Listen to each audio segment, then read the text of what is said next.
Chapter 17. Not a bad fall. Along about that time, the boys left for hunting camp and left the girls behind. We loved when they left. We would shift from our house to Elner's for dinners and sleeping. During hunting camp in 1966, it was Elner's birthday and she was turning 60. Marilyn and I got this bright idea to put all her candles on the cake and light them. We hid at the back door stoop and lit the candles. That left us about a half a flight of steps up to the kitchen carrying the lit candle. This gave us time to sing Happy Birthday. Well, in the days it was still legal to sing Happy Birthday.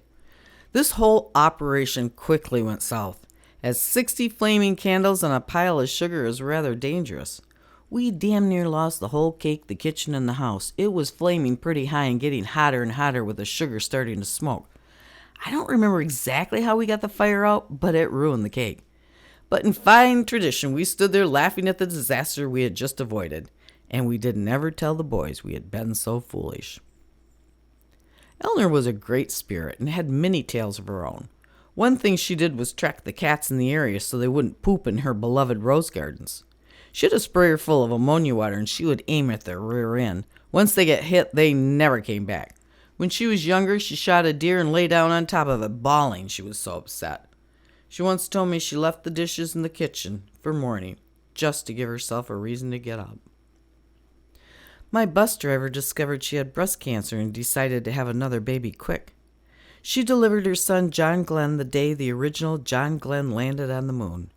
She died soon after and left many kids, several of whom were in my class.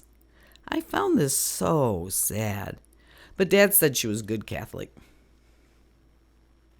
My Uncle Jim was always busy with life and also built airplanes and flew them in a circle. His father, my Uncle George, was into shortwave radio and talked around the world, which I found fascinating. He had all sorts of towers and equipment. This was so worldly and brought many languages into my life. But George and my dad had a falling out, so we were rarely invited into his home, and I always felt this was a great loss. My cousin Jim was also out flying one day in his little plane, and he hit a 20,000-volt high-tension wire.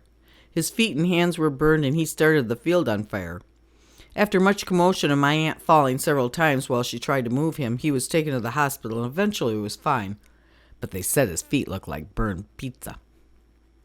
My brothers were never really nice to Jim and always gave him a hard time. One time they had Dad's double-barreled flintlock out, and they packed both barrels and handed it to Jim.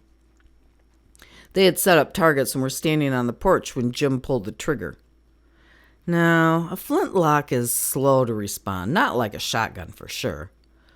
Well, I think Jim had just about given up when he pulled that gun slightly away from his shoulder and bam! Both barrels went off at the same time.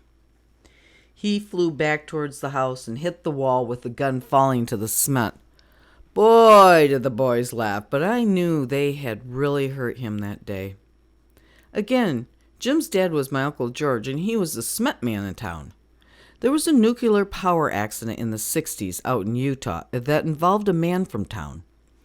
The accident is still studied today in our Navy nuclear education system.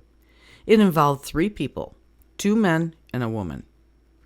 Whether this was an accident or a lover's quarrel has never really been sorted out, as there was lots of evidence supporting each side of the argument.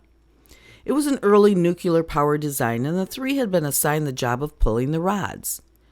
These rods had a tendency to stick in their tubes, and if you pulled too hard and hit them together, there would be an explosion. Now, whether they pulled too fast during an argument or someone intentionally pulled them out too fast and hit them together is unknown. What is known is that there was an explosion that day, all 3 died. The man from Kingston was sent home to be buried in the town cemetery. The military called my uncle and had him meet them in the cemetery with a full load of cement, and after the ceremony, Uncle George dumped the whole load over the casket. The sextons covered the plot with a thin layer of dirt, some grass, and a headstone, and the whole thing was forgotten, except by the military.